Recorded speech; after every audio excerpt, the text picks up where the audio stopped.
안녕하십니까. 해남뉴스입니다. 오는 6월 13일 치러지는 해남 군수 선출을 위한 선거 대진표가 확정됐습니다. 더불어민주당에서는 이기룬 후보, 민주평화당에서는 명형관 후보의 공천이 확정됐고 무소속으로 이정우 후보가 출마할 예정이어서 3파전이 예상되고 있습니다. 노영수 기자가 보도합니다. 더불어민주당 전남도당이 발표한 기초자치단체장 경선 결과에 따르면 해남군수 후보 경선에서는 이기룬 후보가 38.7%를 얻어 윤재갑 후보를 1.84%포인트 차이로 누르고 해남군수 민주당 후보로 선출됐습니다. 김석원 후보는 24.44%를 얻었습니다. 이기룬 후보는 초심으로 돌아가 국민과 당원들의 선택에 보답하겠다며 해남을 해남답게 만드는 혁신의 공부를 멈추지 않겠다고 말했습니다. 해남군수 민주평화당 후보로는 명형관 전 전남도의회 의장이 일찌감치 공천이 확정돼 지지 기반을 다지고 있습니다. 명 후보는 해남 군정에 대한 국민의 제안과 아이디어를 바탕으로 이를 공약하겠다는 입장입니다. 이종우 전 해남진도축협조합장은 무소속으로 해남군수 선거 출마의 뜻을 밝히고 지난 1일 예비후보 등록 후 표심 잡기에 나서고 있습니다. 이번 해남군수 선거는 잇따라 발생한 해남군수의 비위로 인한 청렴이 강조되고 있으며 출생아 감소와 인구 유출에 따른 인구 감소, 고령화, 침체된 지역 경기 등 각종 현안 문제가 산재돼 있어 어느 때보다 정책적인 능력이 요구되고 있습니다. 해남방송 노영수입니다. 화원면 후포마을 일부 주민들이 마을 인근에 준공된 폐비닐 재생공장의 진입을 반대하는 집회를 가졌습니다. 위원회는 지역민의 동의 없이 진행된 공장 허가를 철회하고 주민들의 행복추구권 보장을 요구했습니다. 이 시설은 현재 해남군에서 조건부 개발 허가를 취득해 건물 준공이 끝난 상태이며 준공검사와 폐기물 중간 재활용업 허가만을 남기고 있습니다. 세월호를 기억하고 희생자를 추모하기 위한 세월호 참사 4주기 해남 추모문화제가 펼쳐졌습니다. 이날 행사는 주먹밥 나눔을 시작으로 세월호 동영상 상영과 문화공연, 참가자들의 자유발언 순으로 진행됐습니다. 또한 세월호를 기억하는 의미에서 노란 우산을 펼치고 군민광장에서 해남터미널 교차로까지 거리 행진이 펼쳐졌습니다. 국도 13호선에 위치한 해남터널 내부가 어둡다는 민원이 잇따르고 있습니다. 개통한 지 17년이나 됐고 어둡고 무거운 적황색 저압나트륨 조명이 설치돼 있는 데다 에너지 절감 차원에서 상당수 조명을 꺼놓고 있기 때문입니다. 이창석 기자가 취재했습니다. 해남터널 출입구입니다. 3단 배열로 조명이 갖춰져 있지만 조명 상당수가 꺼져 있습니다. 각각 600여 미터에 달하는 상하행선 조명을 확인해 봤더니 절반 정도가 이렇게 꺼져 있는 상태입니다. 특히 밤에는 좀 어두운 편이에요. 밤에는. 아무래도 앞 시야가 좁지요. 불빛이 약하면.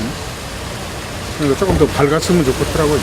보수를 한다고 하지만 조명 시설이 낡은 데다 광주 국토관리사무소가 에너지 절감을 이유로 조명 일부를 꺼놓고 있고 터널 노면 바닥도 거무스름한 아스팔트로 조성돼 있어 터널 안이 전체적으로 어두운 상황입니다. 광주 국토관리사무소는 문제가 없다며 2020년에 LED 조명으로 교체될 예정이어서 조금만 참아달라는 입장입니다. 우리 에너지 절감 차원에서 원래는 입구 부분이나 이런 데를 다 100% 다 켜야 되지만 우리가 한 20% 정도는 절전을 하고 있죠. 밖이 환하면 조금 더 많이 켜고 이제 비가 오거나 흐리고 밤이면 많이 꺼지고 그래요. 근데 이제 또 운전하시는 분들이 또 선글라스 쓰고 또 썬팅돼 있고 이런 부분도 영향이 많이 있어요. 국토관리사무소의 소극적인 행정에 운전자들의 불편과 사고 위험을 키우고 있습니다. 해남방송 이창섭입니다. 제38회 장애인의 날을 맞아 장애인과 활동보조인 100여 명이 참석한 가운데 손에 손잡고 행사가 해남군 장애인종합복지관에서 열렸습니다. 이날 행사는 추억의 포토존과 함께 춤추기와 훌라후프 돌리기, 제기차기 등 놀이 프로그램이 마련돼 눈길을 끌었습니다. 이날 행사에 앞서 장애 인식 캠페인이 해남 읍내에서 진행됐으며 장애인들을 대상으로 한 인권교육도 펼쳐졌습니다. 전통 차 문화를 이어가고 있는 세금다정자가 시각장애인 안마사를 위해 다양한 차를 시음할 수 있는 자리를 마련했습니다. 세금다정자 윤향자 대표는 열심히 살아가는 시각장애인 안마사들에게 힘이 되어주고 싶다며 시음회를 마련해 훈훈함을 더했습니다. 시각장애인들은 평소 일반 카페에서 커피나 차를 주문해 마시기가 어려워 이 같은 자리가 즐겁고 행복하다고 말했습니다. 제21회 흑석산 철축제가 가악산 자연휴양림 일원에서 열렸습니다. 축제 첫째 날인 20일에는 샌드 애니메이션과 철쭉 페이스 페인팅, 비눗방울 놀이 등 다양한 체험 행사가 마련됐고, 다음 날에는 지역민과 축제 참가자들을 위해 문화예술 무대가 펼쳐져 함께 어울리는 축제 한마당으로 진행됐습니다. 해남 군내에 3년 이하 저경력 교사의 비중이 높아 교사들이 장기 근속할 수 있는 대책이 시급한 실정입니다.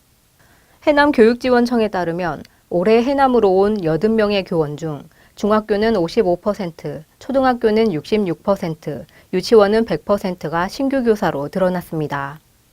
또한 3년 이하 저경력 교사도 유치원의 경우 총 정원의 52%, 초등학교는 61%, 중학교는 36%에 이르고 있습니다. 사회복지법인 두성재단이 설립 30주년을 맞이해 지난 20일 기념식을 가졌습니다. 이날 기념식은 다채로운 식전 문화공연으로 막을 올렸고, 지역사회 복지 증진에 기여한 유공자에 대해 표창이 주어졌으며, 각계각층의 후원증서와 장학증서 전달식도 함께 진행됐습니다. 두성재단은 해남 출신 고 이정일 국회의원이 사제를 출연해 지난 1988년 설립됐으며 다양한 계층을 아우르는 복지 사업을 펼치고 있습니다. 이상으로 뉴스를 마치겠습니다. 시청해주신 여러분 고맙습니다.